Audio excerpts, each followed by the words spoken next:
Hi friends, इस video में हम दो बिजनेस का जो बिजनेस अपडेट आया है उसके बारे में डिस्कस करेंगे।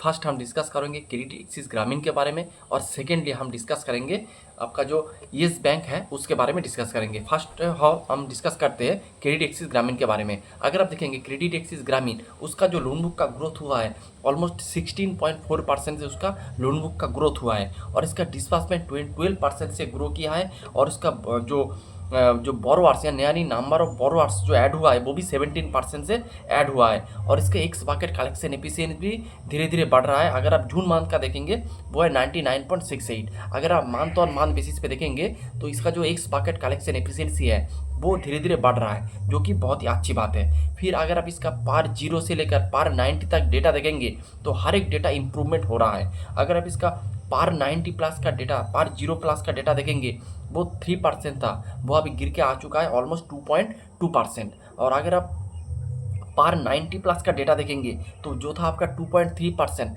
अभी घट के आ चुका है 1.5%। यानी उसका जो बैड लोन बुक था, यानी जो रिस्की एसेट था, वो धीरे धीरे उसका परसेंटेज धीरे धीरे घट रहा है, और उसी के हिसाब से उसका एसेट क्वालिटी भी धीरे धीरे इम्प्रूवमेंट हो रहा है। और अगर आप देखेंगे इसका बिजनेस का दो पार्ट है, एक मेनली एक माइक्रो फाइनेंस कंपनी है, लेकिन इसके साथ इसके पास एक रिटेल का भी सेगमेंट है। हर एक माइक्रो फाइनेंस कंपनी अब क्या कर रहा है, उसका जो बिजनेस पे थोड़ा आपका माइक्रो फाइनेंस का यानी जो हाई रिस्क की जो सेगमेंट है उसका परसेंटेज थोड़ा घटा रहा है, और उसके हिसाब से अपना जो नॉन माइक्रो फाइनेंस बुक का परसेंटेज बढ़ा रहा है। मैनेजमेंट का गाइडेंस था कि ये लोग अपना FY26 में 27 के एंड में अपना जो रिटेल का जो बुक है यानी नॉन माइक्रो फाइनेंस वाला जो बुक है उसके लोग बढ़ा के कर देंगे 25%। अगर आप इसको रिटेल बुक का परसेंटेज देखेंगे अभी इसका है 21%। और अगर आप Q1 ऑफ FY26 में देखेंगे तो इसका परसेंटेज था 7%। अगर आप Q4 ऑफ FY26 यानी अगले पिछले क्वार्टर में देखेंगे इसका परसेंटेज था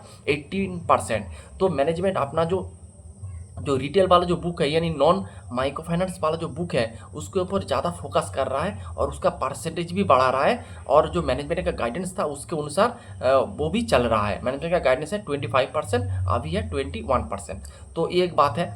उसके बाद आपको और जो बातें देखना है कि आप देखेंगे इसका जो माइक्रो फाइनेंस का जो मैनेजमेंट का जो गाइडेंस था कि ओवरऑल जो इसका बुक मोटा मोटी 20 से 25% में इसका AUM ग्रो करेंगे FY25 में। लेकिन उसके हिसाब से देखेंगे नंबर थोड़ा कम है, लेकिन ये फुल ईयर का नंबर है, ये सिर्फ Q1 का नंबर नहीं है। इसीलिए मैं हमेशा कहता हूँ आपको कोई भी नंबर मैथमेटिकली नहीं देखना चाहिए, आपको हमेशा जो नंबर थोड़ा आपका डिरेक्शन वाइज देखना चाहिए। ये सिर्फ Q1 हो रहा है, फिर Q2 आएगा, फिर Q3 में और भी बेटर होंगे। क्योंकि आप देखेंगे जो माइक्रो फाइनेंस जो सेगमेंट था वो बहुत सारे प्रॉब्लम के थ्रू जा रहा था। तो अब देखेंगे लास्ट 3-4 क्वार्टर से इसका पहले आप देखेंगे कलेक्शन एफिशिएंसी अच्छा हुआ है, फिर आप ये लोग धीरे धीरे अपना डिसबर्समेंट को बढ़ा रहा है, उसके साथ लोन बुक भी ग्रो हो रहा है, उसका जो GNP NNP का नंबर बेहतर हो रहा है, ROE का नंबर धीरे धीरे ऊपर की दिशा में जा रहा है, उसका जो बैड बुक था वो भी धीरे धीरे सुधर रहा है। तो एक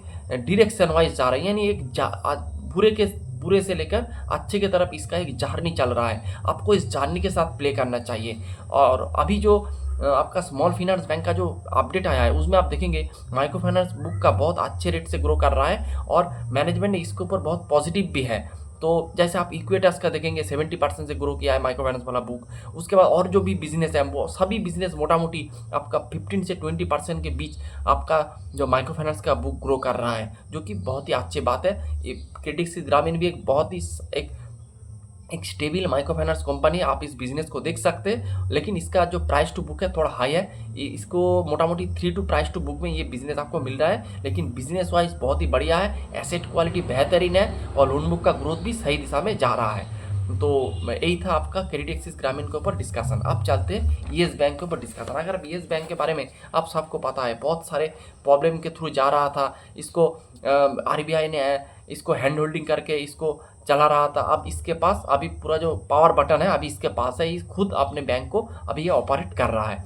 लेकिन अगर आप देखेंगे इसका जो टर्न अराउंड यानी इसका जो बुरे से लेके अच्छे का जर्नी अभी स्टार्ट हुआ है और बहुत अच्छे लेवल से चल रहा है। अगर आप इसका ग्रोथ देखेंगे यानी लोन बुक का ग्रोथ देखेंगे, Q2 में इसका लोन बुक का ग्रोथ था 6%, फिर इसका Q4 में आ चुका था 11%, और आपका Q1 ऑफ FY27 में इसका जो अपडेट आया है उसमें इसका एडवांस यानी लोन बुक का ग्रोथ हुआ है 18.4%, यानी इसका लोन बुक का जो ग्रोथ है वो धीरे धीरे बढ़ रहा है, यानी इसका सेल्स बढ़ रहा है। फिर इसका डिपॉजिट बुक भी 14% से ग्रो किया है। इसका कासा आवर देखेंगे 32% है। अगर आप Q4 में देखेंगे कासा था 35%, तो कासा का जो बुक है वो थोड़ा घटा है, लेकिन ओवरऑल ठीक ठाक ही है।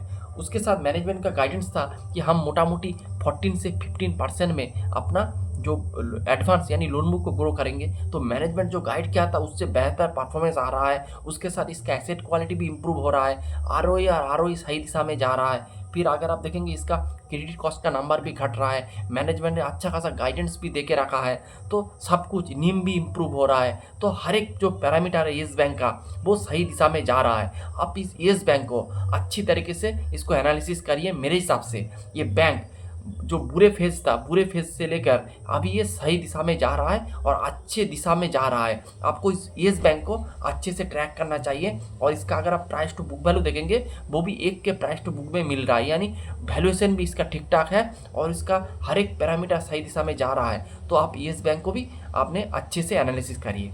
तो यही था आज का video. Hope you like the video and thanks for watching.